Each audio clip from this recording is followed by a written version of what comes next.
This is WPSL Port St. Lucie, the talk of the Treasure Coast.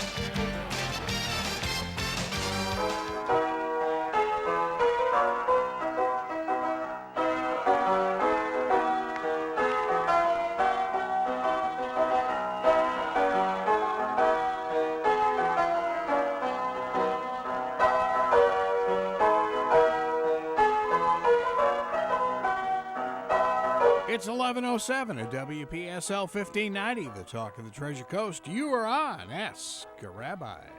And this is Rabbi Shafir Lobb of Congregation Eitz Chayim in Port St. Lucie, Florida. Your Jewish home. Come renew your inner Jew with us. There we go. Right, and this is the Shabbat between Rosh Hashanah, which was last Friday, and Yom Kippur, which starts Sunday night and goes all the way through Monday. 25-hour fast. For those who choose to fast, it's a full fast, water and food. So, now. Well, that's not all that bad. No, it really isn't. Particularly if you do spend the day in prayer, eating is not something that should be very much on your mind. Now, with that having been said, if you're pregnant, if you're nursing, if you're, say, a diabetic or somebody who takes medication that requires food, then you are required to eat because you are not allowed to endanger your health for the observance of the festival. Okay, of the holiday, holy day. I've got a Ruth Bader Ginsburg question. Okay. All of the Jewish families that I have known have always buried quickly their loved ones like within 24 or 48 hours. It's getting longer and longer because we often wait for distant family members to make it. Jewish bodies are not embalmed. I was just going to ask you, have they started embalming the bodies? No, so bodies that go across state. Right, so if you're shipping a body, which a number of people in Florida do, they ship a body back to the family plots in Jersey or in New York or wherever family has bought plots. It can be Georgia, whatever. It doesn't have to be New York. Just that New York has an incredibly large Jewish population. It's where my father's family have their grave sites. It's where my mother's parents are buried and where my parents are buried. But it doesn't have to be. There are Jewish cemeteries all through the United States, all through the world. Right. And in fact, there's one in Tombstone, Arizona, of all crazy places. When you drive out of Tombstone and head back to Tucson, there's a big sign that says Jewish Cemetery. Wow. Yeah. I remember Tombstone. I don't remember seeing that. Wow. Yeah. So, lots of Jews have been everywhere. And will continue to be everywhere because we're just part of the human story. And so we are everywhere. And it's not a closed group anywhere. And here's a piece of trivia. Wyatt Earp is buried in the Jewish cemetery in California next to his Jewish wife. Okay. Okay. Yeah. Okay. No, I'm sorry. Yeah, Wyatt Earp. If you read her story, it's interesting. Her story is a little bit fantastic. She told one of her nieces the stories, and the niece wrote it down, and they're interesting. Some of them are a little bit wild, and the niece does say, that this cannot be verified by external sources. Wow. Yeah. Yeah, I thought they just assumed Wyatt Earp would have been Arizona, but interesting. Yeah, no, they went all over. They went to Alaska. They went on a number of different things. He was quite an adventurer and an entrepreneur, which wasn't uncommon in those days. So, yeah. So the RBG thing is not unusual now. It's not as unusual now. I mean, certainly she's the first woman to be laid in state. It was a family decision to accommodate American mourning, right, for a national figure. And, so the funeral service was held in a government building, which is, that's unusual. Yeah. Okay, but it was a traditional service. There wasn't anything about it that was off the mark or anything like that. And for those who say that, she's going to be buried in Arlington, there's lots of Jews buried in Arlington because there's been lots of Jewish soldiers and airmen and seamen and Sure. Yeah. If you go to the one, I've got a number of wonderful pictures from the veteran cemetery just to the south of us in West Palm, and you'll see all different religions. Just, you get the next plot when as you come in. Sure. And so you'll see Christian, Jew, Muslim, Wicca. You'll see everything going on down the line. Baha'i, whatever is buried, whatever religion the person followed in their funeral ritual. I should say their families follow, because you obviously don't usually get to say much about your own funeral unless you prearrange it. Yeah, that's so true. Yeah, and there's a lot to be said for prearranging, because that does answer some of the questions that families struggle with. It does make it a whole lot easier. So I do recommend that for a lot of people, and it just makes it easier on everybody. But in Justice Ginsburg Bader, Ruth Bader Ginsburg. Yeah, thank you. RBG. Notorious RBG. Yeah. She's an amazing lady. Oh, my God. When Stuart was reading off the bio, it's like, wow. Yeah. Well, here's a piece. I don't know if Stuart read it or not, because I hear bits and pieces of his show as I'm getting ready to come in. But she actually took a job at Rutgers right after law school, where she was told by Rutgers, you're not going to get paid what your male counterparts are being paid because your husband has a good salary. No. Yes. No. Oh, my God. Oh, okay, that had to stick in the craw for a few decades there. Well, Yeah. Oh, You want to talk about something that they couldn't get away with now. I mean, Rutgers was candid with her, said it to her face, because that was at a time when they could get away with that. Oh. Right? Well, there are things in my life that, along those same lines, I had ideas at one point that I would go into architecture, of all crazy things. And I was told that if you weren't a woman by some college or university in Pennsylvania, that they would love to have me. But because I was I'd a love woman, to have that puppy in writing. Yeah, well, then they could say it, and they could say it in front of witnesses. Now they can't do that. So, yes, we have made some progress, and I'm not going to say that kind of discrimination doesn't still occur, because it does. I see it all the time as a rabbi. I didn't know women could be rabbis. We've been rabbis for a long time, and there are indications of, there was a couple of women ordained in Europe. Yeah, about 100 years ago. So. Wait a minute, before the vote here in the U.S.? Yeah, right, shortly about after. About the same time? About the same time. Wow, that's interesting. Okay. Yeah, there's two of them of note, Regina Jonas, and I'm forgetting the name of the other one. But, and who knows how many others were quietly fulfilling those roles in their community without a whole lot of fanfare. Regina Jonas was in Berlin, so she got a lot of publicity associated with her. And, yeah. So, we have made some progress, I tell my classes that at the college. Look around, because 100 years ago, the class would not have looked like this. So we have changed the appearance, but America's also changed. We're not as light-colored, using racialism, right? We're not as light-colored as we once were, and that's going to continue. Part of the reason for that is birth rates. Because as people improve in their financial abilities, they have fewer kids, which is an interesting thing, right? It's the poor who have more kids, which is an interesting piece, right? So that helps the divide stay. And of course, historically, you have the Catholic Church, the Orthodox Jewish, and the Mormons promoting large families. Right. Have for years. Yeah, have for years.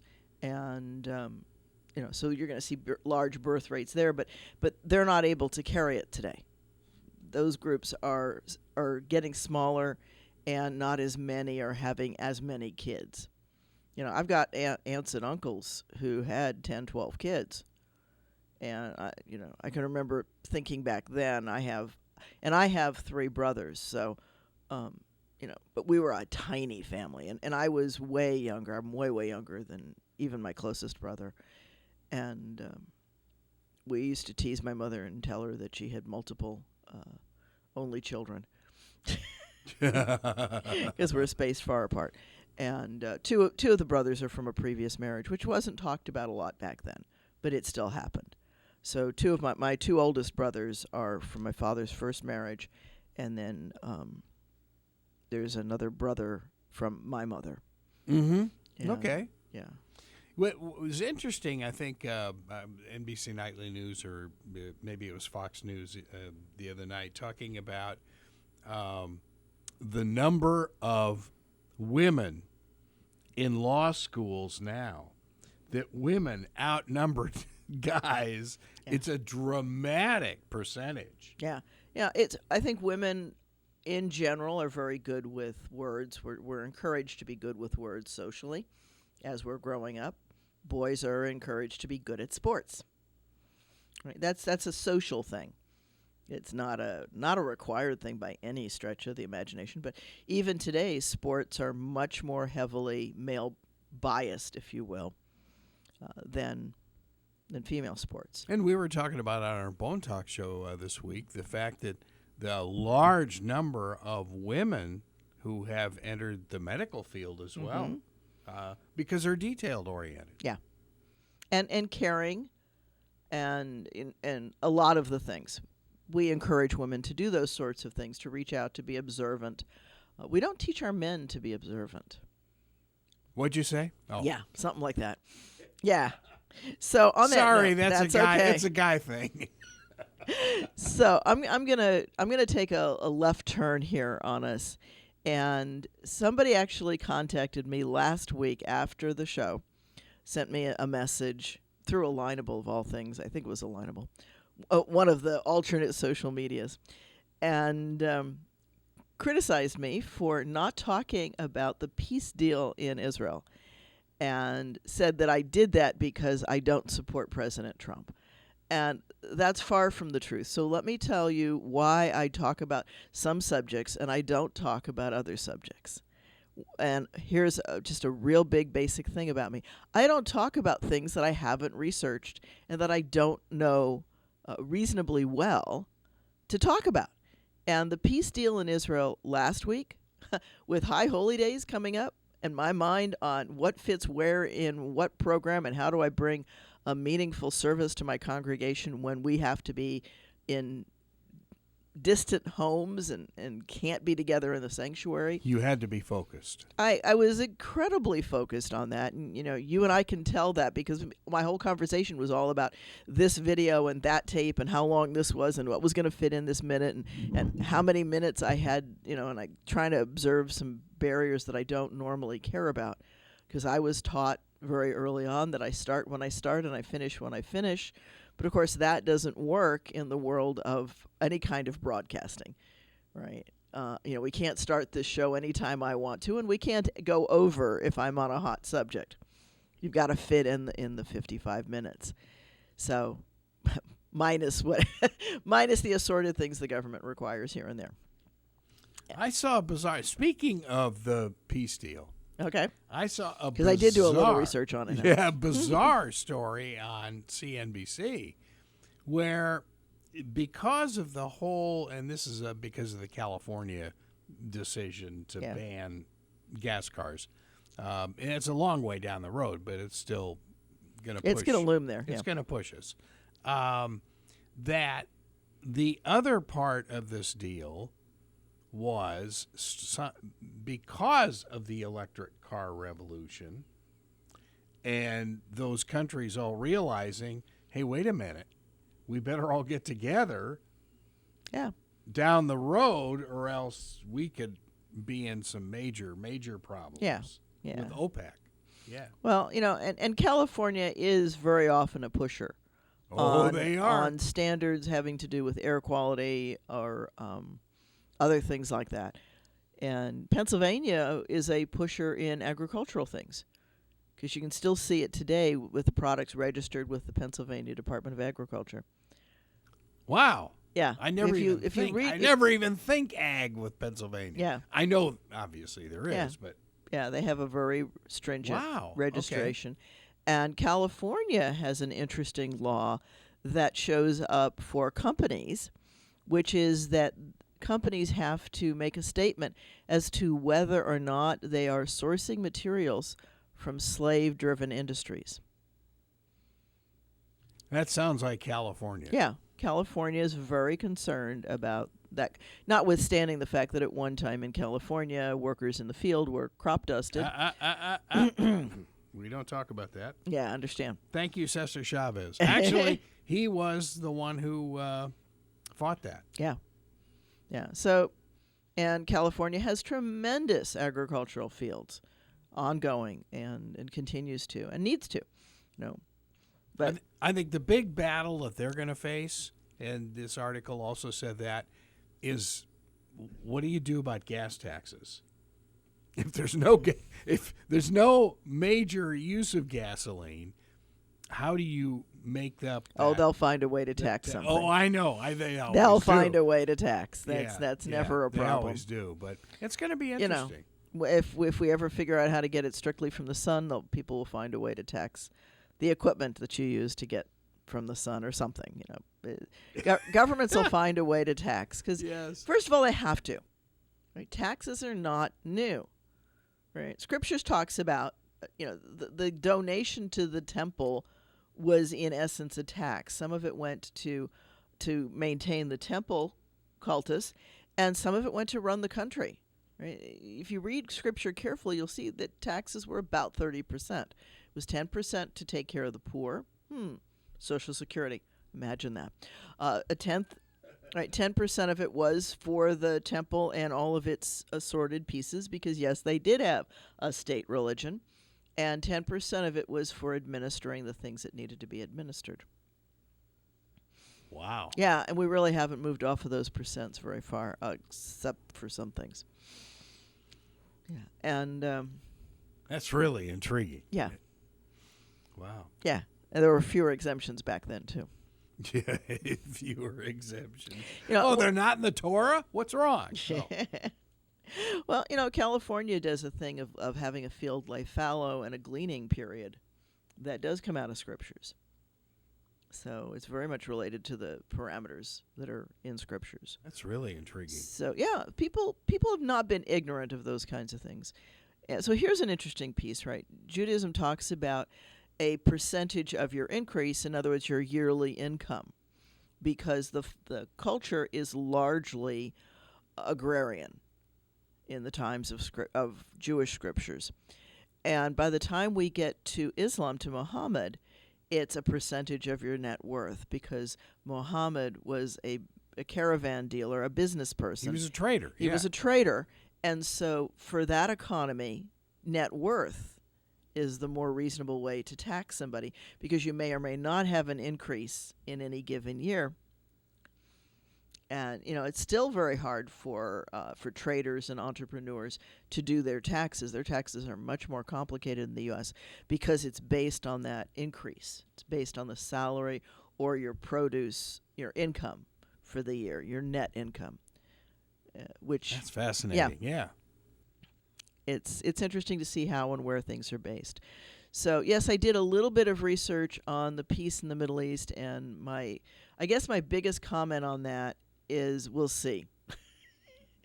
Yeah, you know, always have to say that. You always about have to part say of the that world. in that part of the world. Now, I was thinking about that actually as I was coming in, because one of the big reasons I believe why there has not been any peace in the Middle East has been those forces that want to have conflict somewhere in the world.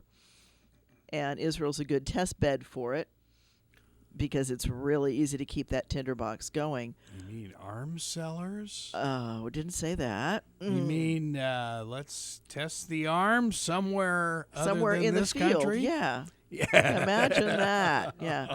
So, but and then I thought about it, right? And we've got, unfortunately, Afghanistan, Iraq, and the Levant going very strong. So we don't need Israel in warfare as much.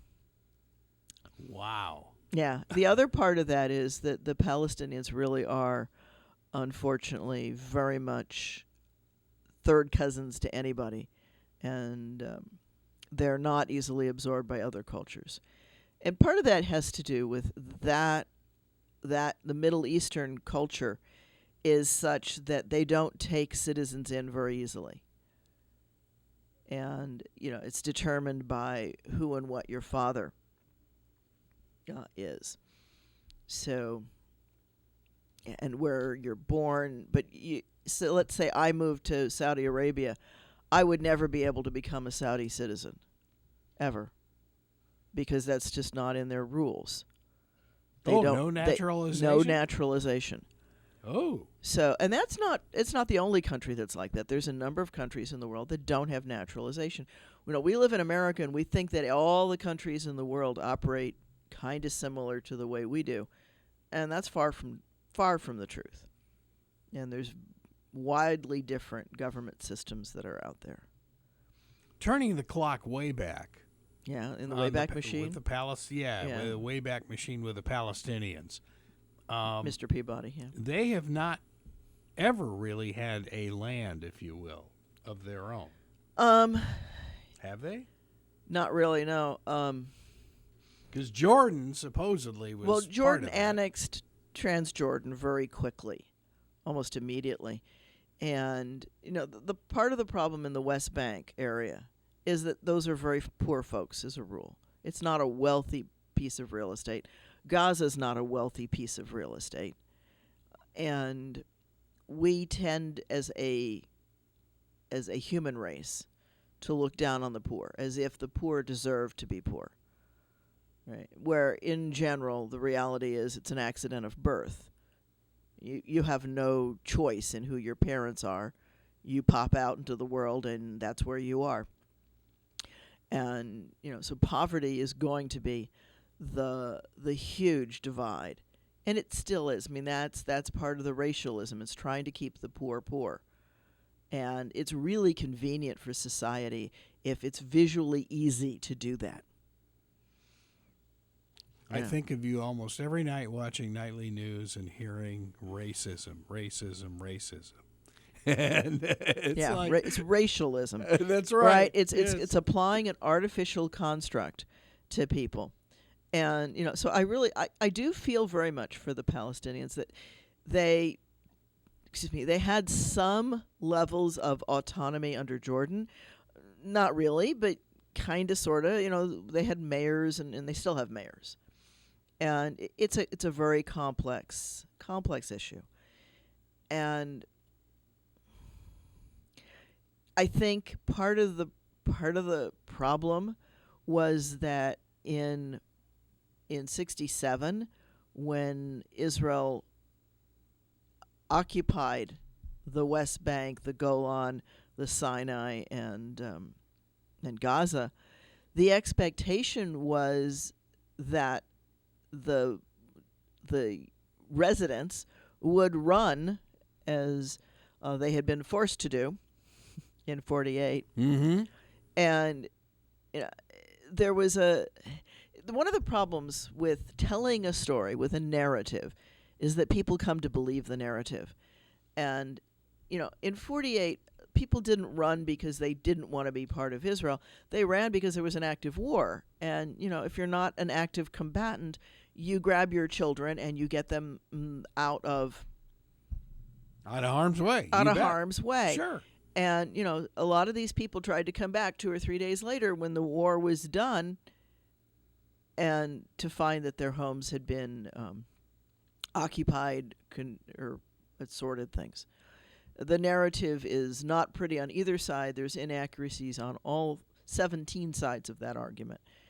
And there's not easy solutions to it.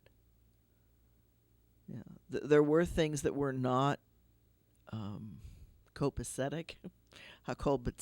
We're not righteous in 48. There were things that were not righteous in 67. And there are things that are not righteous here in America, too. That doesn't make it okay.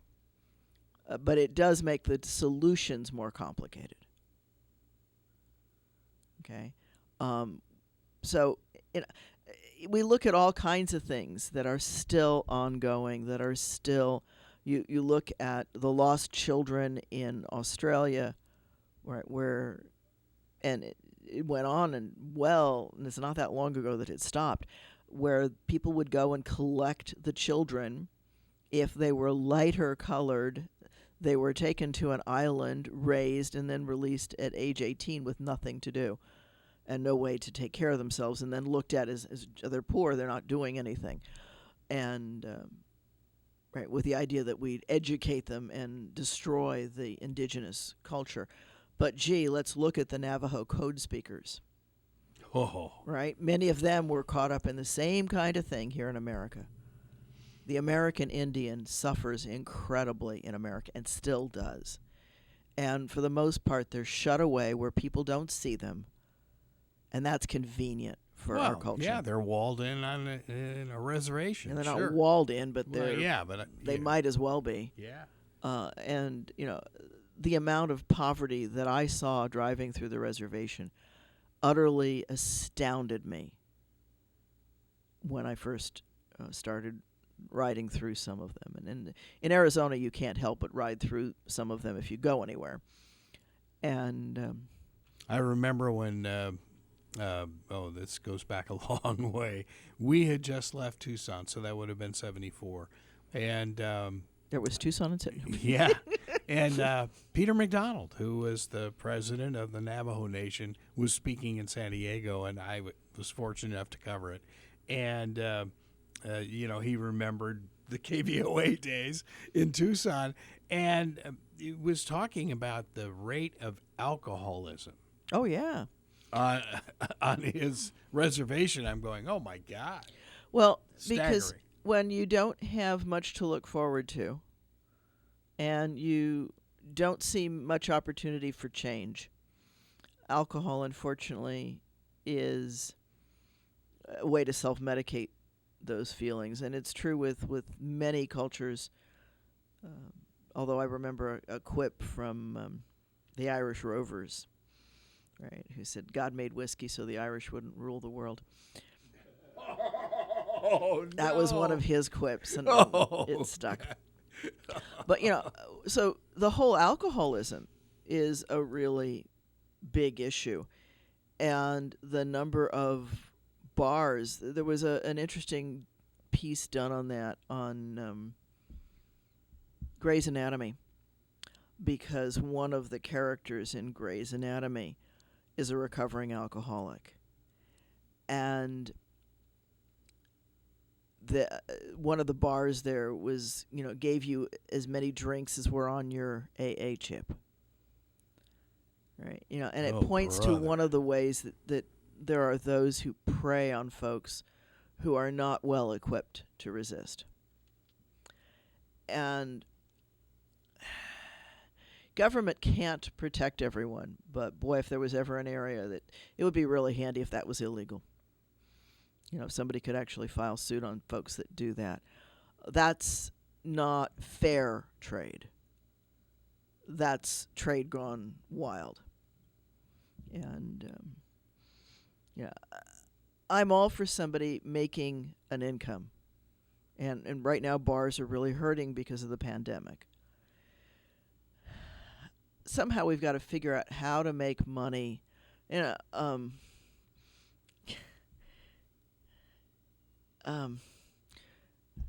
Nanak of the Sikh religion talked about people have to be able to make money without incurring blood from others. There's a wonderful scene described in his biography where he's talking to a wealthy person, and he says to the wealthy person, is your money made off of the blood of others, or does your money give milk? Okay. Ooh, yeah. Okay.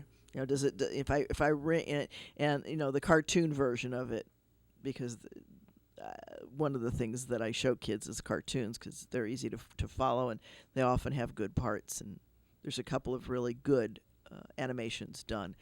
And there's a scene in there where he grabs the food from the wealthy man and he grabs the food from a poor man, and the poor man's food, he squeezes it and milk runs from it, and he squeezes the rich man's food and blood runs from it. Ooh, Yeah, wow. and the wealthy man does repent, and it's a wonderful, typical biblical story or sacred story, because all traditions have sacred story like that. And it's a good question, right? Do you make your money reasonably, fairly, treating humans and animals with some sort of ethics and some sort of self-worth? Or do you not care at all about the objects of your income, from which you make income? And, then you're making your money off of blood. It's an interesting concept. Heavy one, but yes. Yeah. Yeah. Well, you're right. Hey, this is a heavy time of year. We're coming up to the Day of Atonement, right? So, Judaism says that you close the book on last year. We did that, Friday at 6 something or other, or 7:02 or whatever sunset was on Friday. I don't remember offhand. It's somewhere in that range, somewhere in the sevens. I could look it up. But you close the year. 5780 is done. It's gone. And with that, our book of life turns to a new page. All right. So we're invited to spend the next 10 days looking back at the previous year, or further back if you need to, if you carried any debts, if you will, any moral debts into 5780. Look at all of that and, balance the books. Make sure you're doing enough good that the trouble you've caused in the world is balanced. Because now you know what you didn't know then, and we can be smarter and move forward and do some things to right some of the wrongs that we've committed or that we were a part of or that we allowed to happen, right? And then when we come to Yom Kippur, it's a collective offering of sins, for the sins that we did by commission and the sins that we did by omission, right? For the sins that we did speaking out and for the sins that we did staying quiet. And it's important here to point out the difference or the definition of sin Jewishly. In Judaism, sin is anything. It does not have to be intentional. If it's intentional, that's a transgression. But sin is where you unintentionally hurt somebody. Okay, it's where you miss the mark and damage occurs. You meant to do this, but instead it worked out that way. You hurt somebody. We were always taught that if you disobeyed the 10 Commandments, that is a sin. That's extremely easy, but to disobey the 10 Commandments. But aside from it is, look at our society. Well, yeah. Right? Most people don't want 10 of them. Yeah, well, they're going to defund some of them. Yeah. And there we go with language. Let's you can't do that to me with only 20 minutes left on the hour. If we want to talk about not phrasing, defund is the wrong word. Reorganize is a much better way to describe that. It's to look at, do they really, really, really need all of these things? Do they really need to be responding to these things?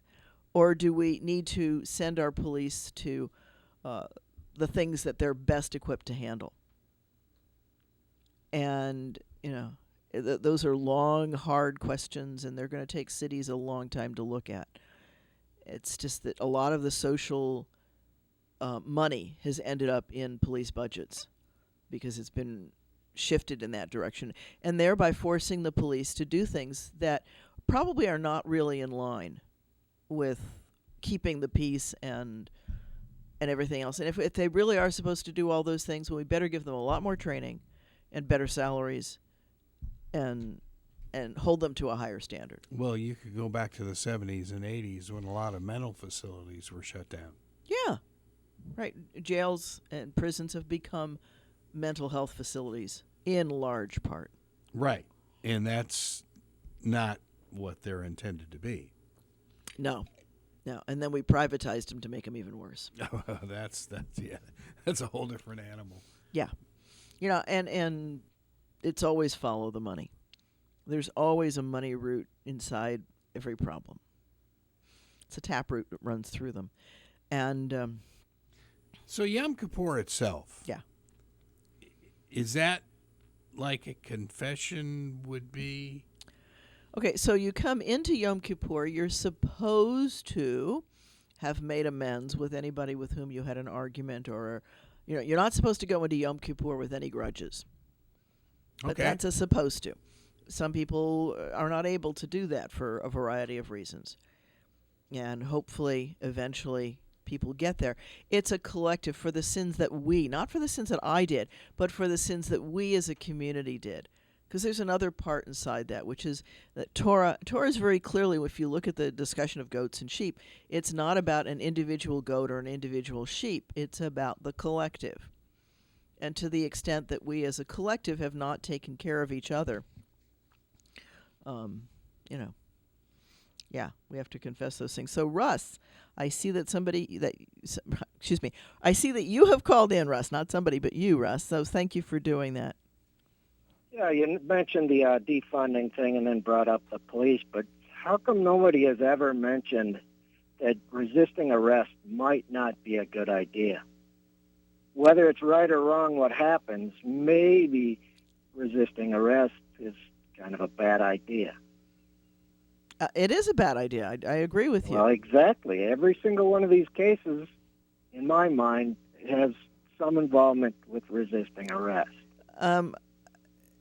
I hear you, and then I think of people who get shot in their homes totally, Yeah, have you heard the whole story, though? No one ever mentions the boyfriend, because that boyfriend was a convicted felon with a gun he shouldn't have owned and shot at the police. Sure, she died, but she shouldn't have had a gun. Yeah, that's just a Breonna. Yeah, that's just a Breonna Taylor case, but you can, go to Chicago on a weekend and see several people shot in their homes and have nothing to do with anything. Yeah. And also there's almost 2 whites killed, 2 blacks, yet it's only the blacks that seem to be getting any coverage. That's a bit unfair. And the only reason I brought it up is because you instantly went to the police as being the source of the problem. No, I didn't. It isn't the only problem. No, I didn't. Well, Russ. Thank you. You brought up the defunding, and then the police have to be taught. I think I was the one who did that. Okay, yeah. First of all, I wasn't the one who brought it up, but it did come up, and so I addressed it, Russ. Russ is saying that I brought up and I'm blaming the police for everything. No, I'm not. But there are some systemic... My point is no one ever puts any blame whatsoever on the other side. It's not realistic. It's because we're all afraid to insult somebody, and that's why we have this whole rioting and cities being anarched. And it's insane. To be so polite is not a good idea. There has to be accountability. If someone stands up and shoots at a cop that has to be there, somebody has to have some accountability for that. Okay, and Russ is saying that if somebody shoots at a cop, then there needs to be responses. And I would agree with that, but let's take George Floyd for an example. He didn't have a weapon. George Floyd was on drugs and he was resisting arrest. You cannot say, I can't breathe, if you can't breathe. It's a physiological impossibility. any cop that stops retaining someone that says, "Oh, I can't breathe," is going to get his butt kicked. You can't just stop holding someone down who's resisting arrest. If the guy didn't resist arrest, he'd have been sitting in the car. Everybody would have been happy. I personally think that police officer did nothing wrong. Not a single thing he did was wrong. I realize I'm probably the only one on the planet, but that's what I think. So Russ is saying, for those that are on Facebook, that in George Floyd's case, the officer did absolutely nothing wrong. That's what Russ is saying. And Russ, I would offer that 8 minutes of having people beg you to ease up a little bit on the hold might be a clue that perhaps it was a little bit over the top. If they do this and the guy gets free and causes more problem, then it's the cop's fault. You know, let's look back at what it is that George Floyd supposedly did. No, you yeah, can't no, look let's at that. yeah, I let's don't care let's if look he at that. stubbed his toe. He was contained. Once a policeman, I'm as white gets. Yet before I turned 16, I knew if a cop pulls me over, it's yes, sir, no, sir. I don't care what color you are. When a cop pulls you over, whether it's right or wrong, you have to cooperate. Okay, so otherwise your life could get really, really bad in a really big hurry. Okay, so Russ, let me point out something too. This might be a little bit of an interesting story. Russ said that if an officer pulls you over, you need to comply. There's two things associated with that. Now, I was actually on a case in Tucson where somebody pulled a woman over and raped her because she was compliant. That's going to happen. Police are criminals too. I mean, that happens every day. So there's a reason to be afraid, particularly if you're, say, a female alone traveling, but it could be anybody. And let me tell you a little story that, and I've got the documentation at home. If you want, you can connect with me and I'll send you the actual story. But a woman wrote this about, she bought an older car and she had, of all crazy things, a standard poodle. They're large dogs. Large dog, and it was a black standard poodle. So she had this older car, and very often the dog would be sitting in the seat next to her. And she continually was stopped and could never figure out why, but just continually stopped for theoretical traffic violations. And when the officer would come up to the car and see that it was her and a dog, let her go. And she never understood. She never understood why until she was sitting in a restaurant one time, and one of her friends came in and said, "Hey, I see this black guy in your car." And she suddenly realized that from the back, the standard poodle it looks like an afro on a black American.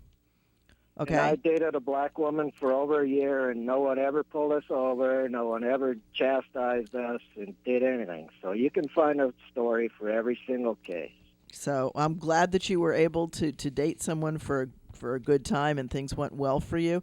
And I hope that continued to be the case for her. It's usually much more of a problem for a black male. But again, that's racializing. There really is no difference. And I hope you understood that when you were dating someone, Russ. So, for whatever reasons that you broke up. So, yeah, thank you very much for calling, and I appreciate it. So please have a great day. So getting back to Yom Kippur, it's about collective responsibility for each other. And we're supposed to create an environment where it's easier for people to own their stuff and to reduce systemic judgmentalism, systemic discrimination. And we're invited to, a big piece of Torah says, do not oppress someone because you were on the low end of the deal when you were in Egypt. And we think of slavery in Egypt. It wasn't the kind of slavery that America used with the forced conscription of people kidnapped from their homes. And you can sit here and you can tell me, hey, if they're warring neighbors didn't kidnap them and sell them, there wouldn't be slavery. That might be true, but if there wasn't a buyer, there wouldn't be either. Okay, they only did that because they were paid to do it. So let's be real. You're not going to sell something for which there's no market. There has to be a market for it, for people to start doing that kind of thing to each other. And so what was going on in Egypt was much more akin to the undocumented worker kind of thing. A group of people who couldn't get good jobs, who couldn't be allowed to take care of themselves. And, yeah. So going all the way back to those days, there were still people who wouldn't want to do the jobs that they were willing to do? Yeah, well, that they were forced to have to do. Wow. Yeah. Imagine that. Imagine in cultures people who don't want to do things, right? Who don't want to work on construction in the desert building things, right? The manual labor, not talking about the fancy labor, but the manual labor, the brick making, that kind of thing, the quarry work, the dangerous stuff, going down into a mine, right? What's one of the reasons why with coal, why there's the Appalachians are so poor now, because for a long time they had to pay the coal miners really, really well to be willing to go down into the mines. And if we paid all of the workers what their work really is worth, it would be a very different economy. We should pay teachers better. We should pay policemen better. We should also train them better. In all cases. I just want to know who built the pyramids. Oh, I'm sorry. Torah doesn't say that they built the pyramids. It says they built the city of Ramses. You have to be careful. Pithom and Ramses are the two cities that are mentioned. They don't say pyramids. So, yeah, thank you, Hollywood. Well, yeah, sure, naturally. Yeah. Cecil B. DeMille, Oh, yeah. Yeah, sure. Right, the water's...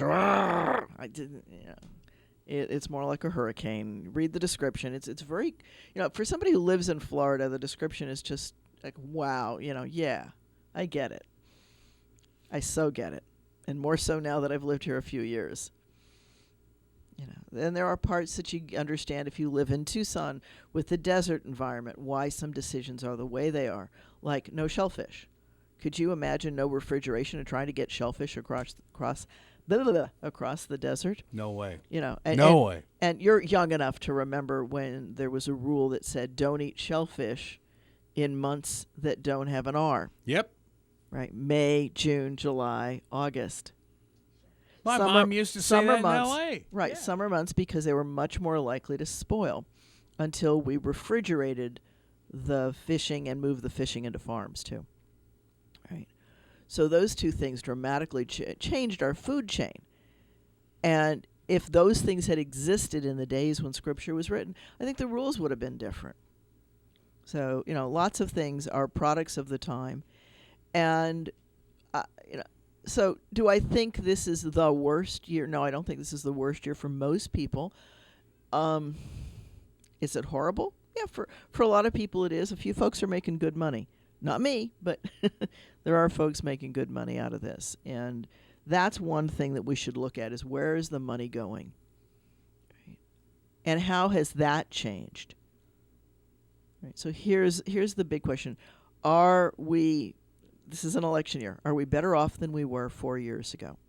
If your answer to that, if your answer for yourself is yes, then you have one answer. If your answer for yourself is no, then you have a different answer. I'm not going to tell you what that answer is, but I am going to ask you to get out there and vote. I am going to ask you to be responsible in public with wearing your mask.